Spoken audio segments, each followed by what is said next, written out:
స్థానిక సంస్థల సర్పంచ్ల పదవీ కాలం జనవరి 31తో ముగియనుంది. అయితే ప్రభుత్వం నుండి ఎన్నికల నిర్వహణకు సంబంధించి ఇలాంటి స్పష్టమైన ఆదేశాలు రాలేదు. గత నెలలో ఈసీ ఆదేశాల నేపథ్యంలో అధికారులు ఎన్నికలకు సంబంధించిన ఏర్పాట్లలో నిమగ్నమయ్యారు. ఎన్నికల కమిషన్ ఆదేశాల మేరకు పోలింగ్ కేంద్రాల వివరాలను ఇప్పటికే టీపోల్లో పొందుపరిచారు.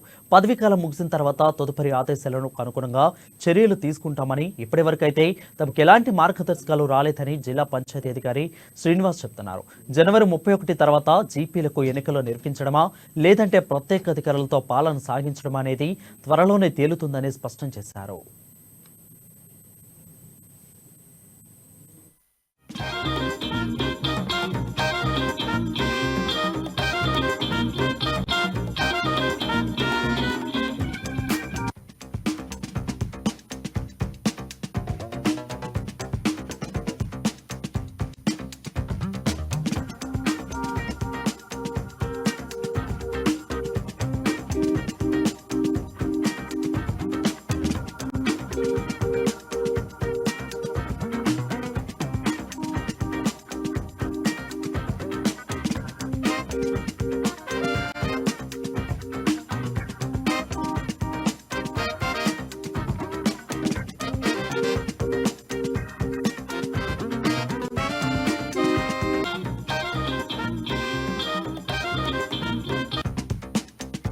యొక్క మరి పదవి కాలం అనేది 31 జనవరికి ఈ 2024కి అయిపోతున్నట్టు సందర్భంలో మరి ఎలక్షన్ కమిషన్ ఆదేశాల మేరకు మరి ఏదైతే పోలింగ్ పర్సనల్కి సంబంధించినటువంటి డేటా ఏదైతే ఉందో మనం టీపోల్లో మరి పెట్టడం జరిగింది.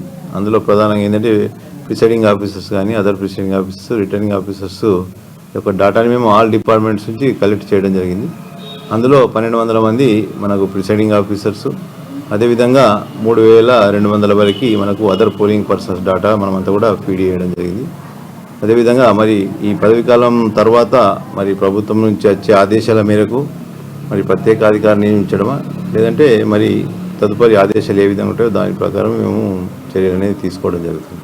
ప్రస్తుతం ప్రభుత్వం నుంచి ఎలాంటి ఆదేశాలు అయితే మనకు రాలేదు. ఎలక్షన్ కమిషన్ ఏంటంటే ప్రిపరేటరీ అరేంజ్మెంట్స్ అనేది చేయమని చెప్పడం జరిగింది. అదేవిధంగా బ్యాలెట్ బాక్సెస్ ద్వారా మనం ఎలక్షన్స్ అనేది నిర్వహిస్తాం గతంలో ఇచ్చినట్టు. కాబట్టి మనకు జిల్లాలో ఉన్నటువంటి మండల పరిషత్ అధికారుల వద్ద కానీ అదేవిధంగా తహసీల్దార్ల వద్ద ఉన్నటువంటి 7000 బ్యాలెట్ బాక్సెస్ కూడా మేము డిస్ట్రిక్ట్ హెడ్ క్వార్టర్కి పూల్ చేసి వాటికి మరమ్మతులు కానీ కలరింగ్ కానీ వాటన్నింటినీ చేయించి రెడీ పెట్టడం జరుగుతుంది.